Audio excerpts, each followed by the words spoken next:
like all the security entries, and I wonder if there are any plans to provide something similar for code quality issues. Like an overview of what code issues have been detected. So it's not something I've not seen the security thing. I guess you mean the report for all the vulnerabilities that are found in pipelines and Exactly. stuff like that. Hmm. It's like if you're on a project under the section under security dashboard and vulnerability report. Something like that for code quality issues.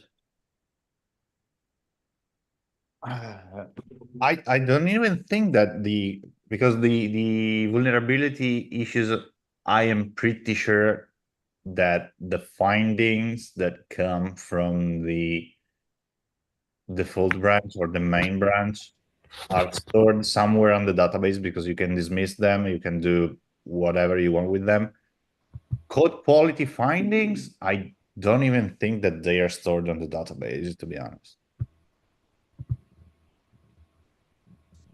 I see.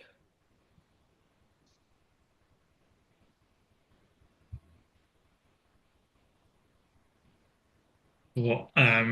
Yeah, so we're trying to search and see if there's try and figure out how to work GitLab's search. Let me have a quick look. So you're looking for is essentially a code quality dashboard.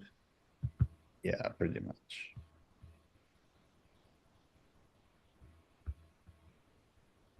976 issues found.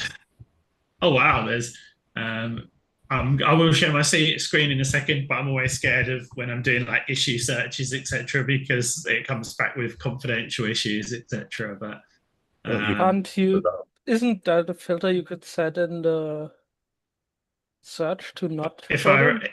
if I remember to do it, I guess, yeah. So the first result was like 100% match, which is a good start.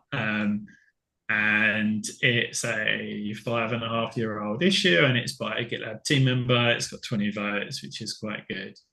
Um, I guess the big question is like, is there much conversation on here? When was the most recent? So not for a long time.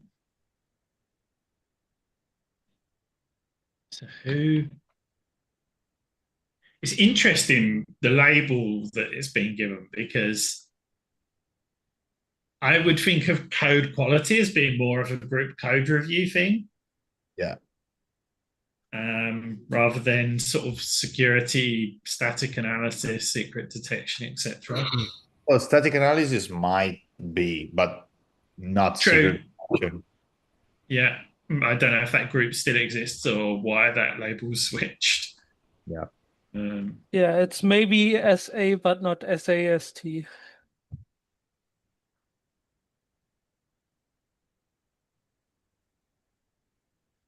but yeah, I would say this is the issue to share any thoughts and ideas and yeah, see if you can engage whoever you think might be the most appropriate um, to move it forward. Mm-mm. All right. Jim, did you want to talk about? I think it was like AI triage. Well, there were two topics. I think. Yeah. So let's start off with the easy one. So uh, go to the if you go to the contributors platform GitLab repo.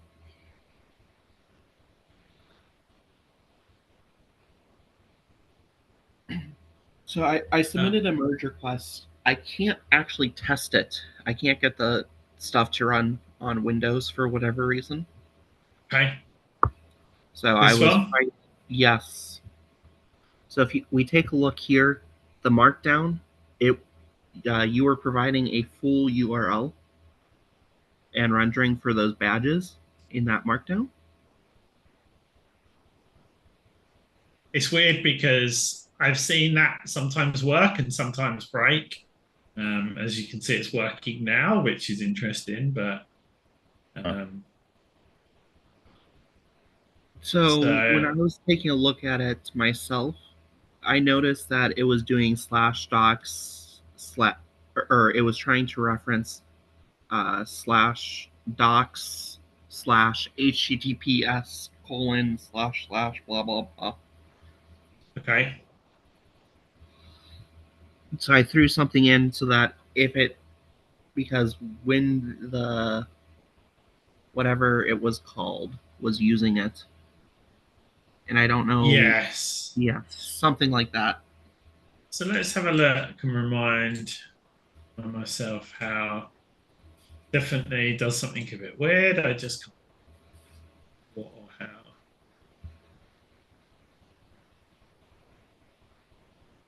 So let's try and find on about section probably.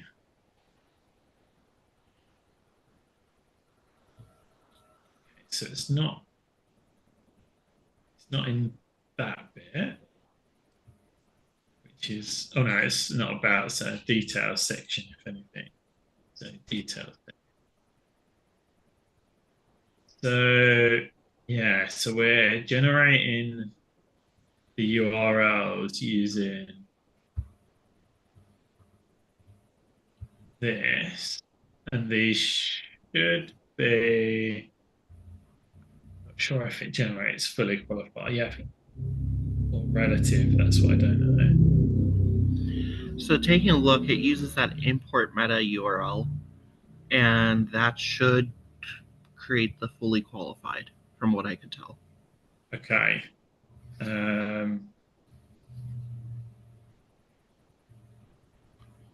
Are the badges stored inside of the assets folder?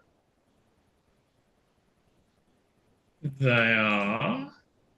Why do you need to build the URL that way? Because you're doing it in Markdown. They could just be absolute though, right? Oh, I suppose then it wouldn't work locally, would it? Like, can't you just provide the URL as slash assets your images hackathon? Probably.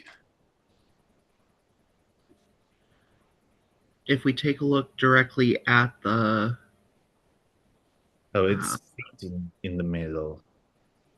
Oh, that's really interesting because there shouldn't be a V path on production, should there? Yeah, that's I personally don't particularly like it.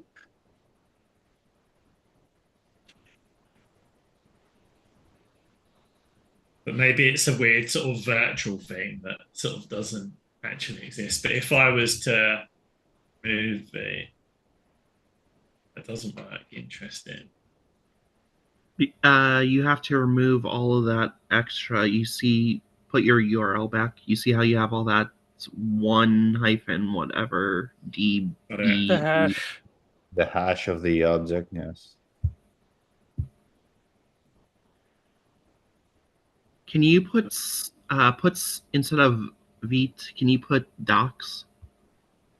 Because it should compile to the docs and get served from the docs folder, right? That's what the documentation says, at least. I don't think we move anything from assets to docs. So go to the README real quick.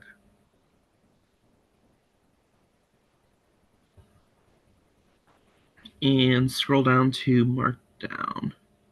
This is the bit I think you're referring to. So it's anything that we place in here that kind of gets hokey-cokeyed. But any markdown that we put anywhere else at the moment, we're not. And funnily enough, Ariana's actually got a merge request open to implement like a reusable markdown renderer component. Because at the moment we've got like a markdown renderer that we use for the documentation page. Or I should say we've kind of like got a custom thing that we do here. But then where we're doing it elsewhere, we've just kind of re-implemented the same thing, but without, like you called out there, without we're not doing the manipulation that you've added in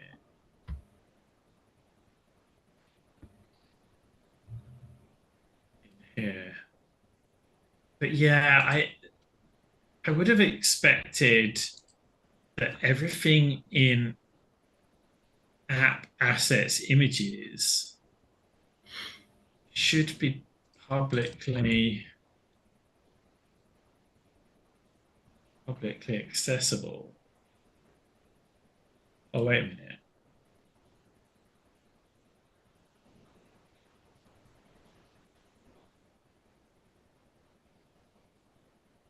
Darn, I thought this was the easy one.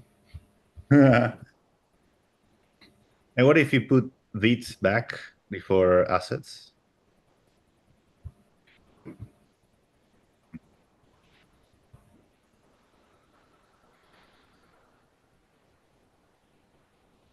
And I guess that's because something in Rails isn't configured to route that traffic, because we've got this. We're serving the front end through the back end, where normally, or not normally, but sometimes you deploy the front end and the back end like completely separately. You have access to like a compiled binary of, or not binary, compiled image, right? Can you just take a look at where it goes into in the image? I mean, the easiest way to find that is just to look at the Docker file. We just copy the whole of the contributors folder. So that kind of answers the question, if that makes sense. Like, it should basically go to contributors /app/assets/images/whatever. If you want to figure out where it is actually in the final image, there's also this tool called Dive, where you can basically dive into the actual layers of the image. Okay.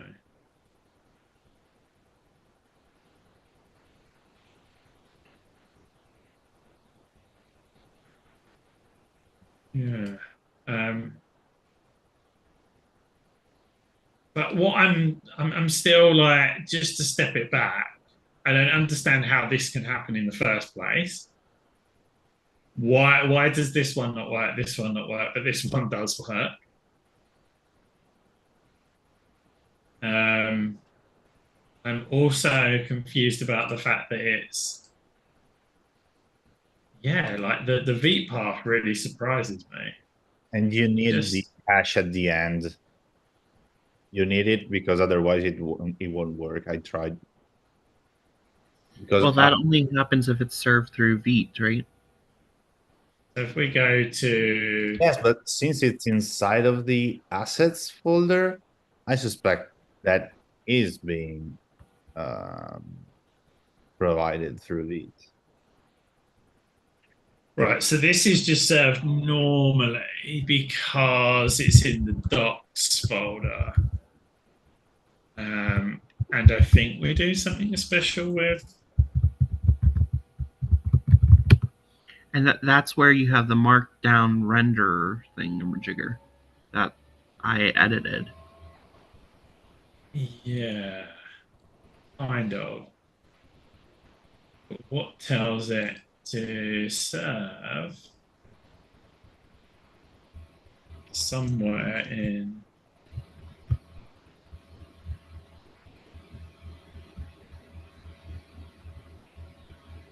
It's that it knows to serve the doc.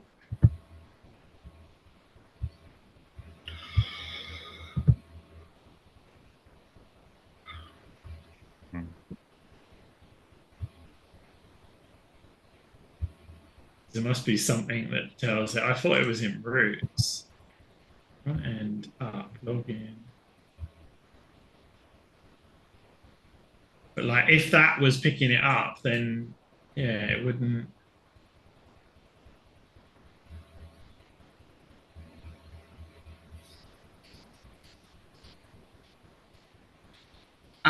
Go to the contributors folder and invite config.js. That's where it's serving the app images assets stuff, right? That's not serving them. No, That's yeah, that's just that's creating an this alias. alias. So, in fact, what we should do is, where is it in here? This should actually be probably App images. exactly, yeah, to make that a lot more concise. But no, because the alias is only for the imports. Oh, okay, okay, fair enough.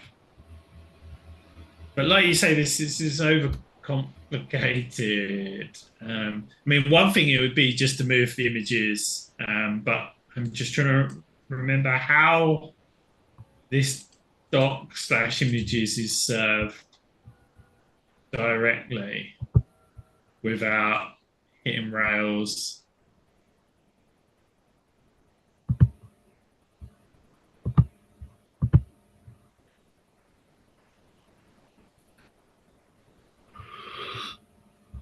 Public file server headers. I'm just going to do a quick grep on my local machine.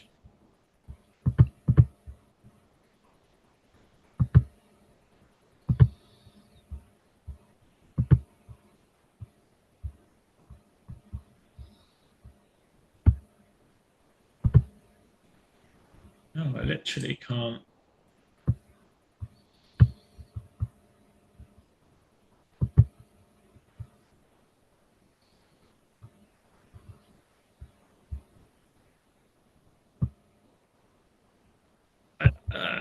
Why, how? They must. This is confusing.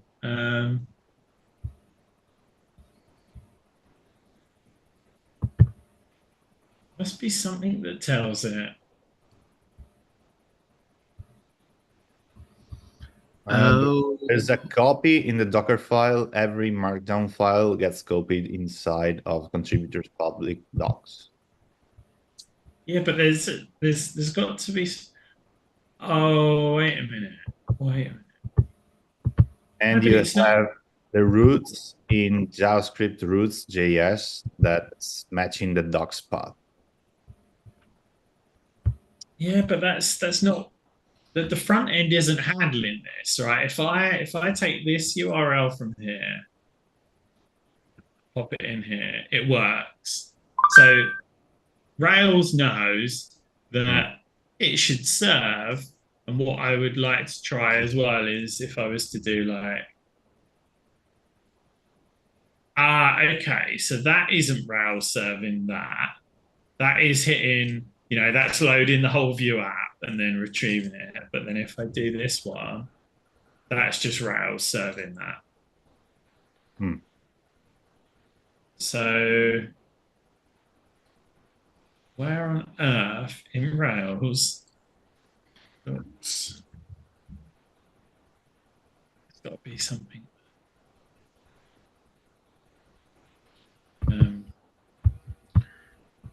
I thought it was in like one of these.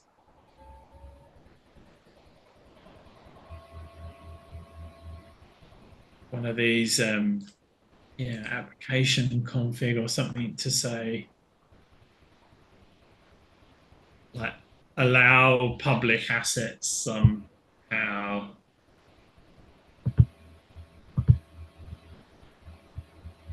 That or in the roots, but you already had a look at the roots. Yeah, I can't. Am I missing it? Is it right here in front of me? Front ending. There's nothing for dot there, is there? No. But it says that everything else, and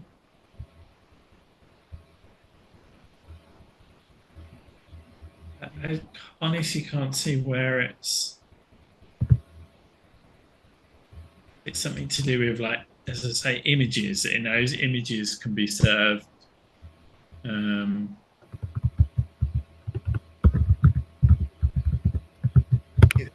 The Oh, I catch think for the front. found some in production images. I wonder if it's the catch-all for the front end.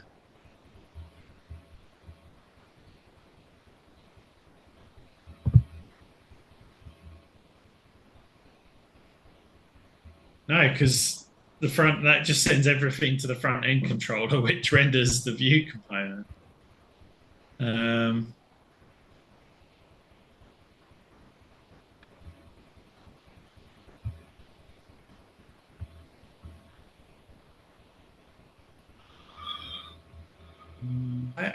I'm convinced there's something that says like.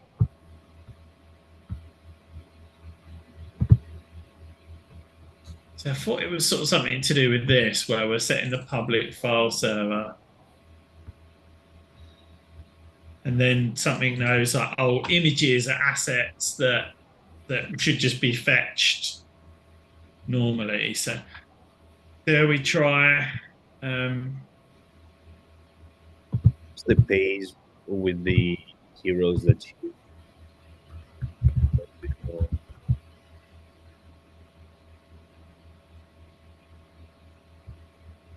Words. Where is it?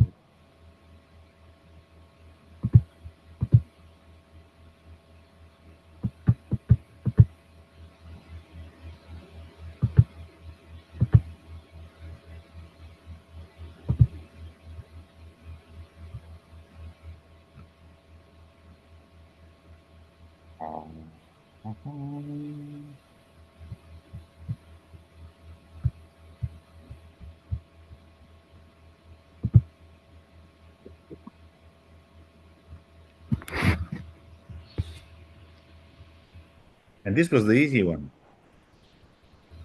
Yeah. I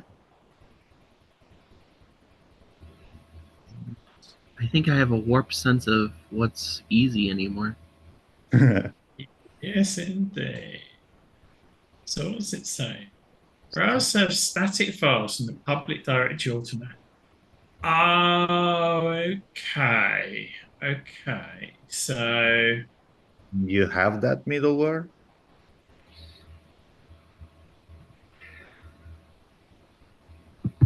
Oh, it's an let me just have a look at.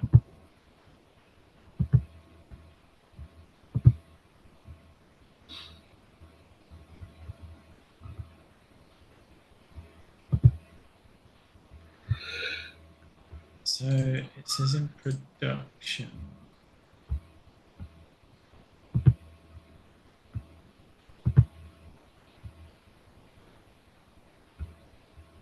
Okay. I'm assuming it defaults to true. Yeah. But then is it a case of it just knows, like if I was to, what I guess I'm trying to do is if I was to do doc/readme.md. Yeah, got it. Okay. So what I think Rouse does is it does a directory listing on the public. So docs. Public. Yeah. So I think what Rouse does is it does basically a directory listing on the public folder. Yeah. And it basically automatically creates a route for everything in there so that it doesn't go via like the traditional Rouse routes. So yeah, I think adding or moving to there, the only problem then is we introduce duplication because we want to be able to access those images from the front end. So if I go to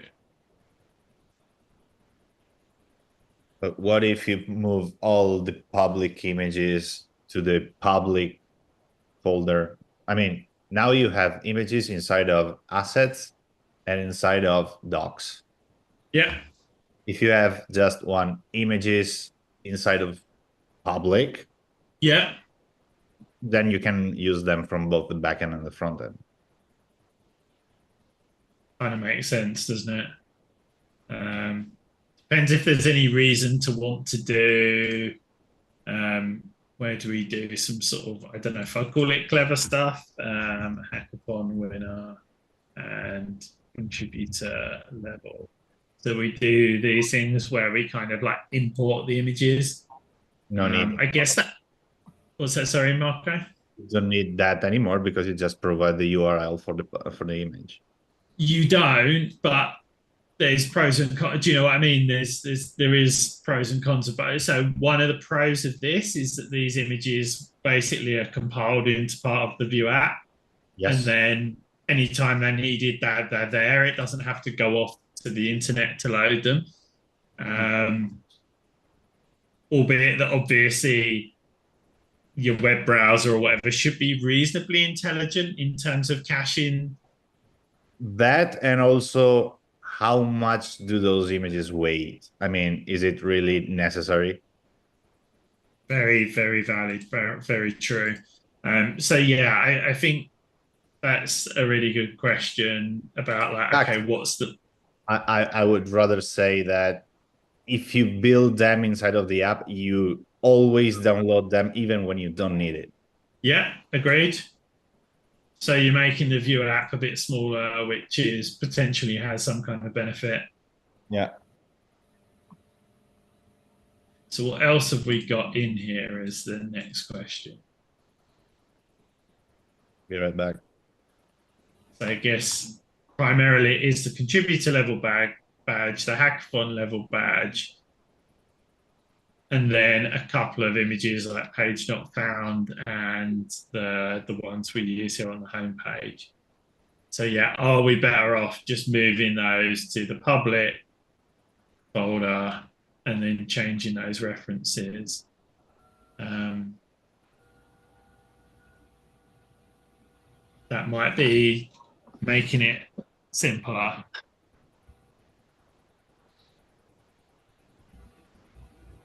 Maybe I'll ask front end person. So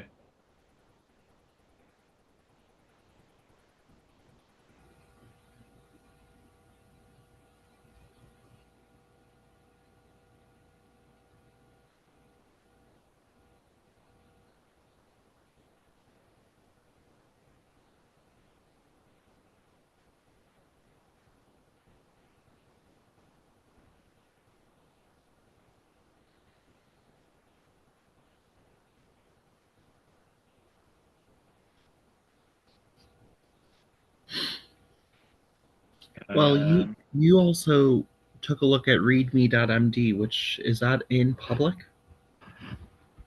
it's not here now, public docs readme MD, but it is in the Docker file to copy all markdown files. Oh, okay. Yeah. Because what we wanted was a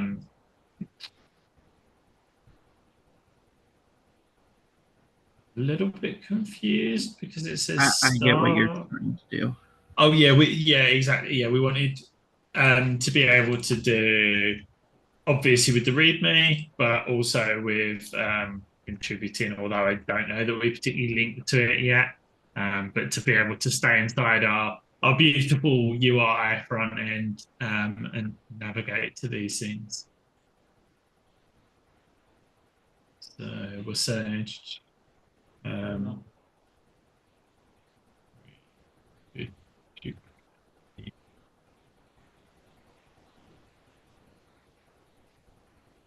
so what was where actually are they at the moment? They're in assets, images.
Just Kev sprung to mind. I'm sure if we think of anyone, someone else, or we can drop it in like an internal front end channel or something.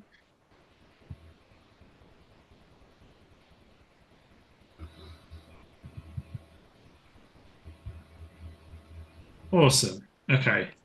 Sorry, Jim. Never easy. Next. Anytime we involve Ruby, it gets complicated quickly. So the other one is you saw me mentioning that I was getting a ton of emails from the GitLab bot where they were the ones we already put labels on. Yeah. And you had mentioned that you think it's because they're not triaged correctly or something like that. Absolutely. Yeah. From the same source of truth, if that makes sense. Yeah. So where do they pull those from, I guess, is the first question. Yeah, good question. So it'll definitely be another fun. Let me know the best way to share. Let me just share half of my screen if I do that.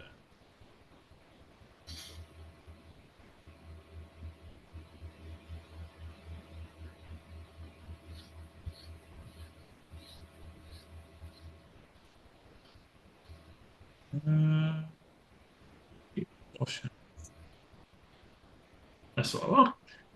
Okay, so if I open Triage jobs in this code,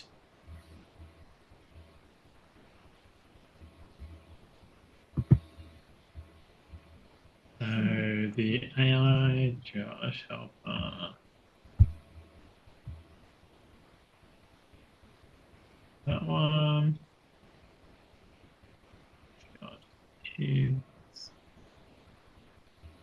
that's referencing untriaged.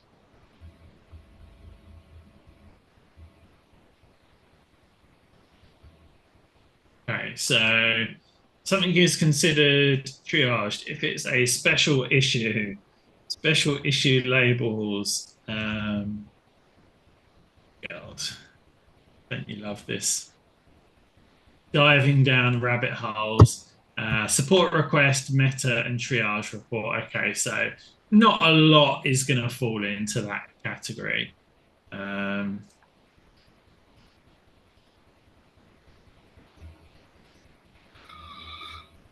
If it's got the label type ignore, then it will be considered triage. Or if it isn't special, I'm fitting into one of these two, then it's basically looking for it to have a type label and a group label. Type label, again, very clear, very obvious, very straightforward. Type bug, type feature, type maintenance, or as we saw before, if it's actually got ignore, then it's completely ignored. It doesn't even do the group check. And then the group check. So let's have a look for this one. Has group label. Just This check is where it's going to be another rabbit hole, right? Shouldn't that just check for the group prefix? No. It's definitely more, I'm going to say more intelligent, because contributor success, for example, label is considered as a group label. And there's a few other ones, I think maybe like developer experience, but they're not technically groups. Okay. So current group label is not nil, and current group label, connect hierarchy label. Oh my God. Yeah. And this is the point at which I get a little bit lost. So stage group section. So what all we probably need to figure out is where does it load? Hierarchy? Yeah, exactly. And that's going to be one of like the YAMLs, but whether it's the group one or the stage one or the whatever, So you can see that contributor success is like listed as a group. Have you got an example of one? I think I'm going to go with this as being the single source of truth. So have All you right, got an let me example of one? pull up my email and sort real quick. Awesome.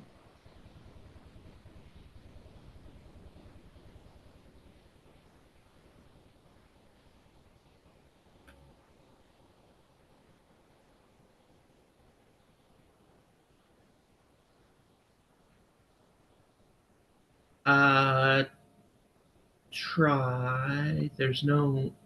Try 17927. Needs sitemap XML, I think.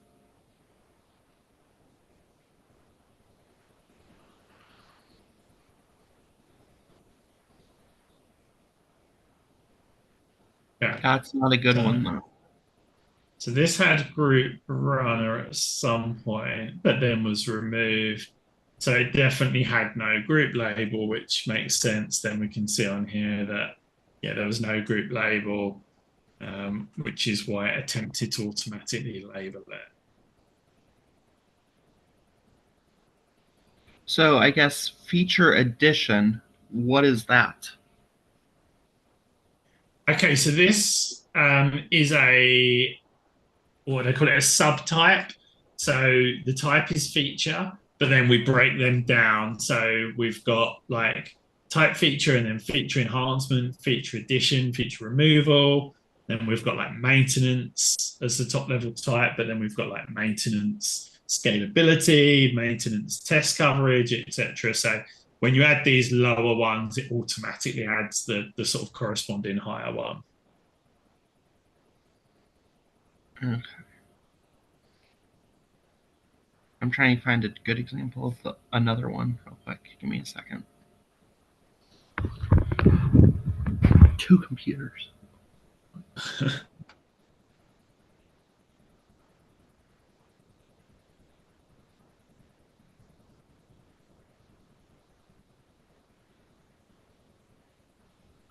Ones like this really put me in two minds. Like one mind is like, if only one person has asked for it in 8 years, then like we can probably safely close the issue, right? But another part of me is like, well, if it's valid, even if one person wants it, it doesn't mean we're going to do it, but still an issue that should maybe exist.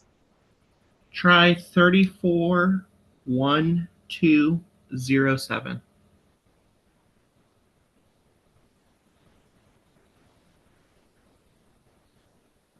So again, initially, almost immediately, I would say, well, I can't see a group label on there. Well, it's on group localization, right? Oh yeah, sorry, you're quite right. But the fact that it's a different color to the normal group labels worries me immediately. Yeah. And that's also why you can notice it. Yes, exactly. And I'm not finding it in the groups JSON. So yeah, it's then a question about, so normally categories belong to internationalization. So internationalization actually belongs to the import. Because originally I added group import and integrate, and then somebody removed that and added group import.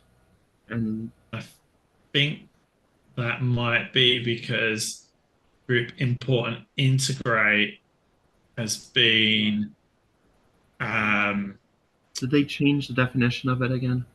Yeah, essentially it doesn't exist anymore.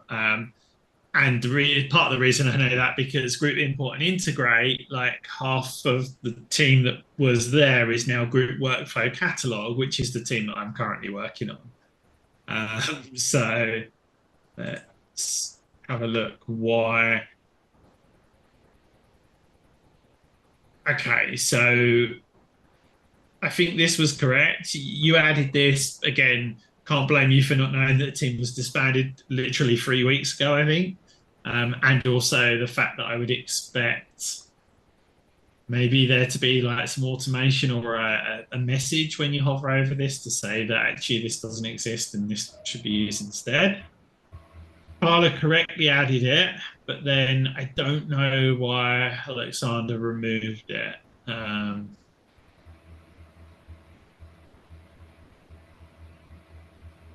So I will probably add it back on, and I'll just add a note to sort of ask, yeah, to share.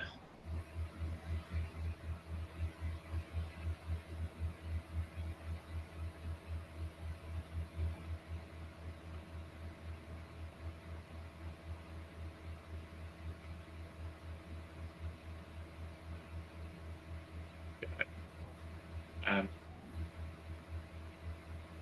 oh, that's helpful. Let's get GitLab down.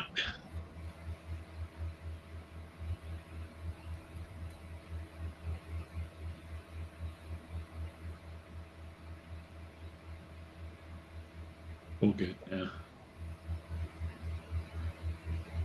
Oh, okay, okay. So he had this like right. Okay, okay. Sorry. Yeah. So he didn't deliberately add that. He added that inadvertently by removed that by inadvertently adding that. Okay. Let's see.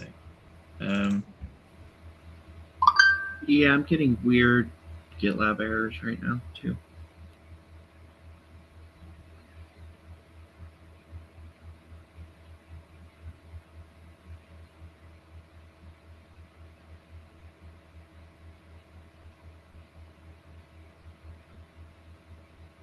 Come on, load.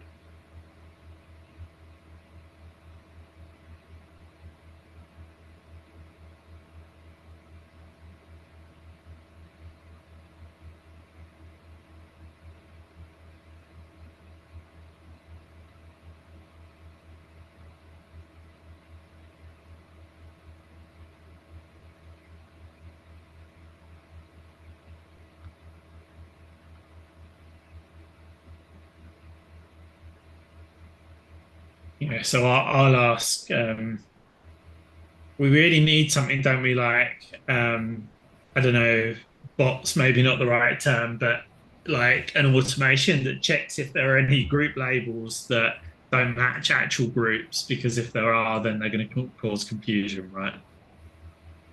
Yes. I.e., this one and this one.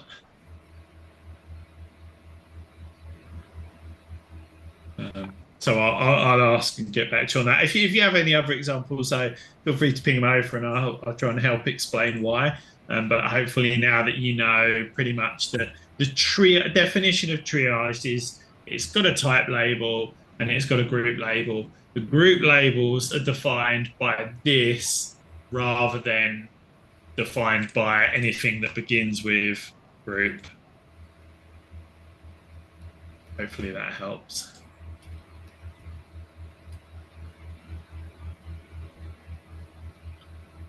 All right, I'm just going to move all these from my inbox to a folder.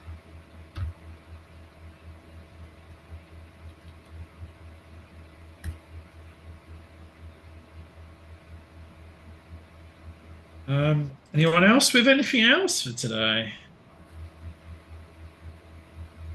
I had a super early start, so I'll be happy if I manage to escape a few minutes early.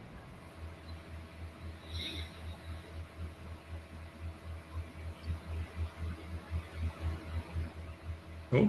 I'm just wondering how the discussion that we started last week went, because I saw you pinged me on the MR. I replied. Yeah. I saw that there was some movement this morning, but then did you discover something new? Yeah, so I can't remember. Do you want to remind me first of all exactly what? Because I'll give you a bit of a TLDR on like the conversations that have happened in the week, Yeah. which is a lot. But remind me Okay. what specifically that one. So we were trying to figure out what's a workflow, what's an agent, what's the difference between them, the terminology, and we had a look at how to store that data on the database. Okay. Yeah. So like I feel like I'm getting a bit more comfortable in my head with some of these definitions. Hmm. So like in my head, I think I'm going towards like an agent being where we use an LLM to, I'm going to say like, I was going to say orchestrate, but I'm not sure that's technically right. So using an LLM to, let's just say using an LLM to do something, but at a lower level, because obviously, like we talked about workflows and other things, but like, yeah, an agent is using the LLM to do a thing. But then we've got a lower puzzle piece, I think, which we call tools, where an Mhm. agent can use those tools. So maybe even you might call the LLM a tool potentially. But like, so the agent could maybe use a tool to read an issue from GitLab, Mhm. and then it could use the LLM to then create an implementation plan from the issue, and then it could use another tool that then like writes that as a comment back to the issue. But where I then sort of lose the will to live a little bit is like, when does that become a workflow rather than just an agent doing those things, if that makes sense? Like, because if we've read an issue, we've used an LLM to do something, and then we've written back to the issue, like, is that not a workflow? Yeah, my eyes. So Yeah. So, like, I guess I've answered your question by saying no, I still don't really understand.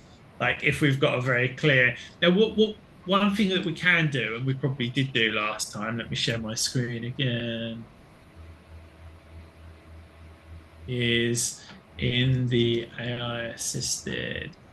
So we've got the Jira workflow service. We've got example of a workflow. Let's try this actually. This is the most simple workflow we've got, I think.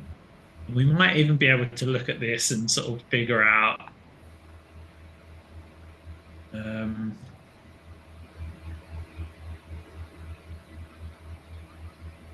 right, so I think there's only one agent involved in this.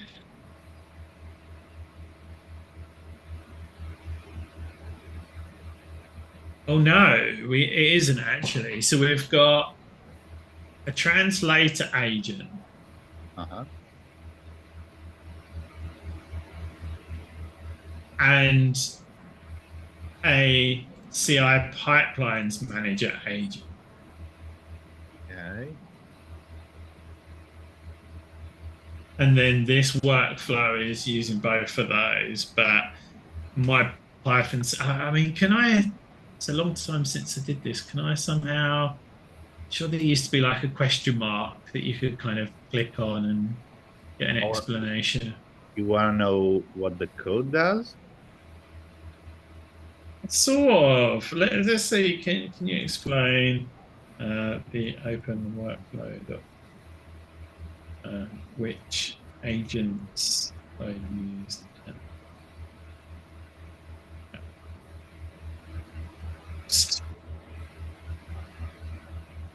Let's use an agent to explain the Absolutely. agent. Right. Okay. Okay. Well, let's say it's doing a good job. The CI, so the primary agent is the CI pipelines manager.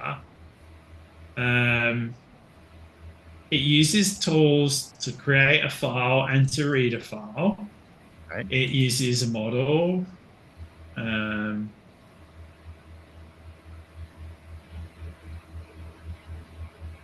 Supporting components, but what it doesn't really explain.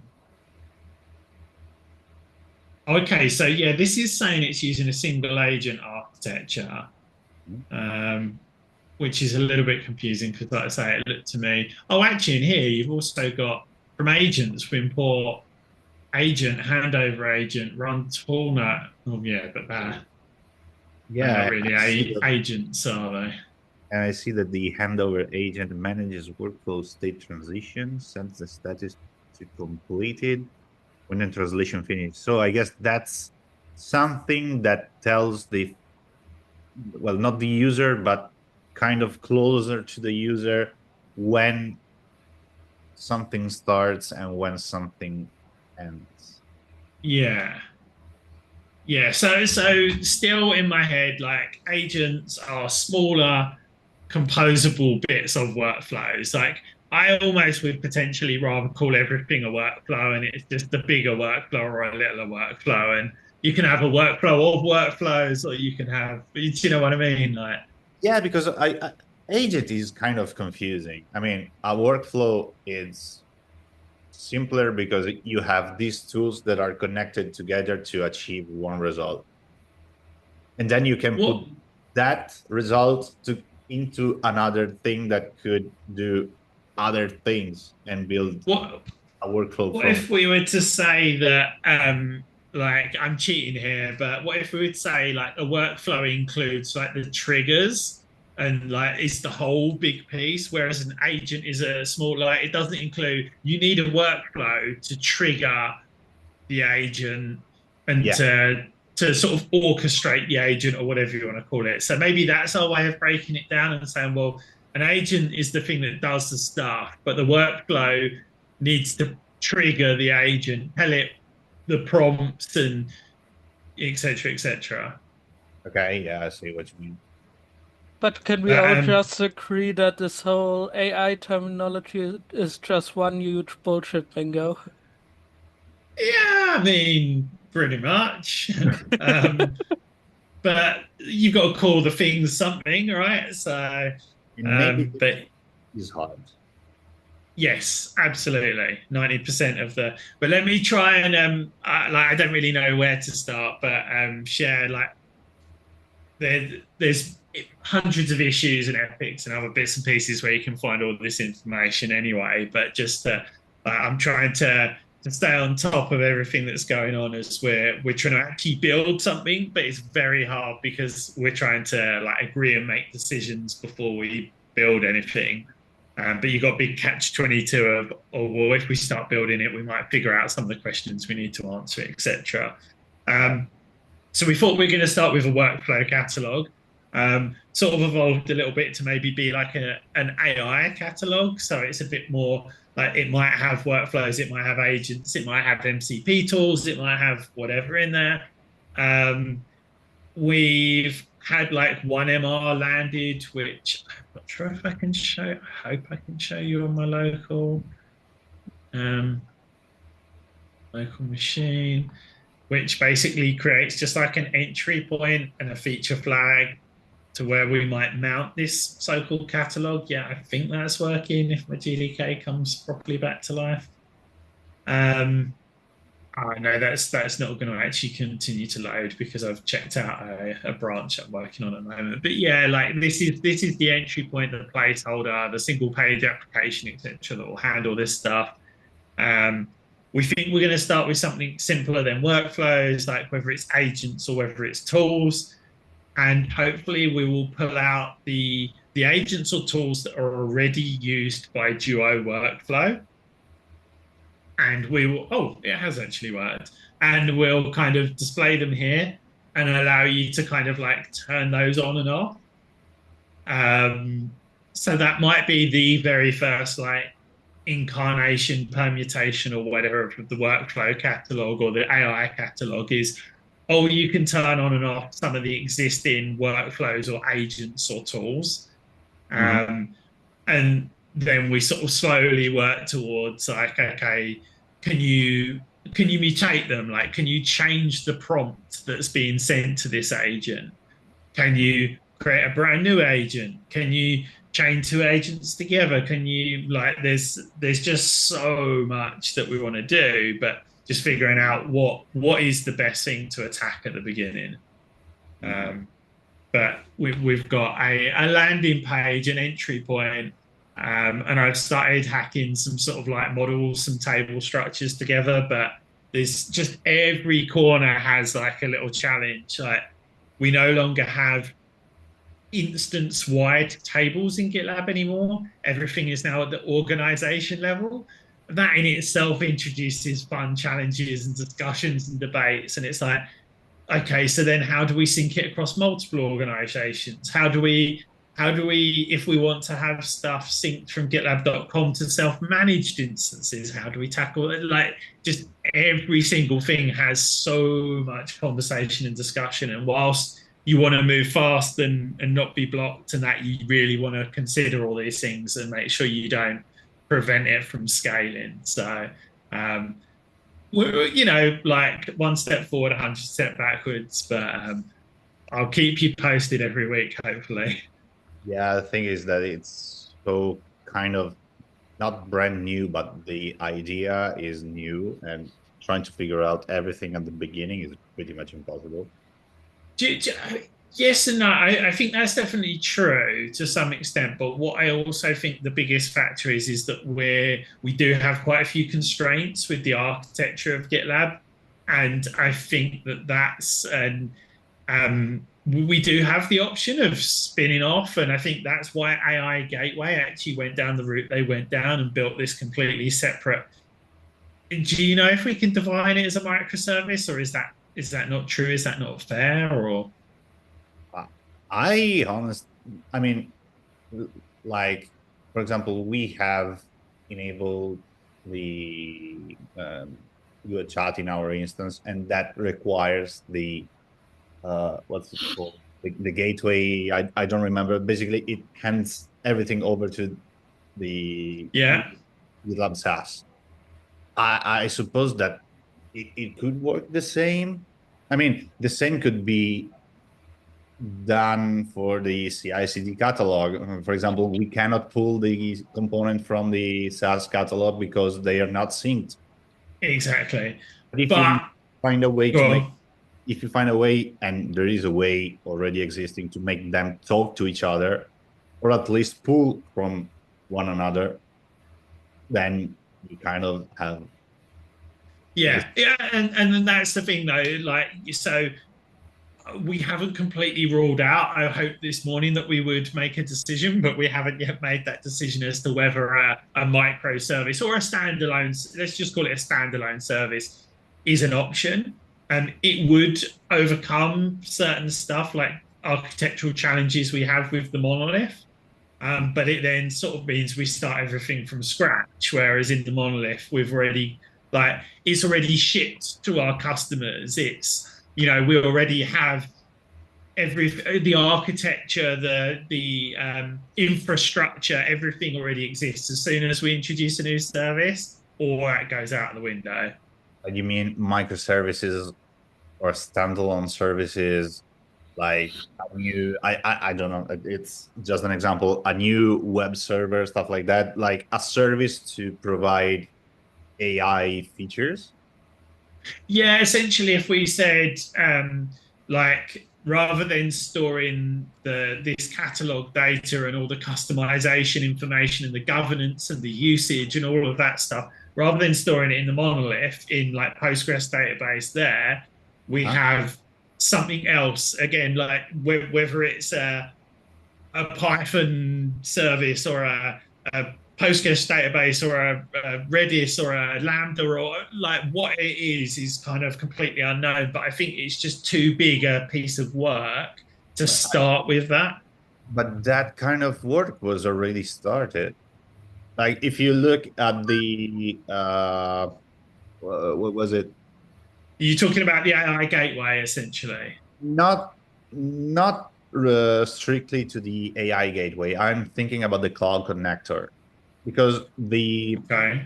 um I can't remember the name. Like what Sentry does, the Login, error tracking. error tracking and all of that. It was started not using Postgres because Postgres is not the best solution for that. Yeah, So wasn't it ClickHouse or something? yes, exactly.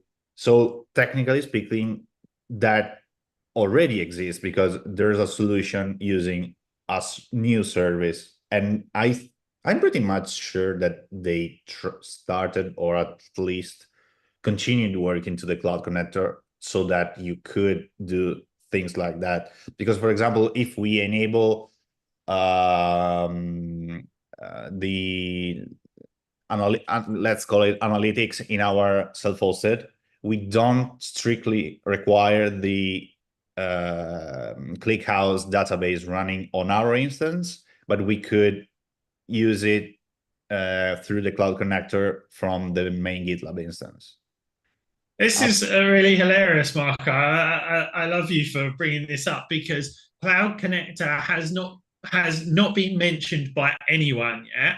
And the very first sentence or paragraph clearly defines it as a way to access services common to multiple GitLab deployments, instances, and cells, which is exactly the problem we're trying to solve. So leave this with me, and I definitely owe you lots of beers if, regardless. But I'm intrigued to share it with the team and see what it is and if it can work. And yeah, because this was exactly started, from what I understood, to allow to expand over to what the monolith is doing, to bring in other services like ClickHouse or other, I don't know what other kind of services. Cool. I'll read up on it. I don't know what the status is on this, but I think it's still being worked on for the cells thingy, and I'm not really sure what the cells is anymore, so I don't know.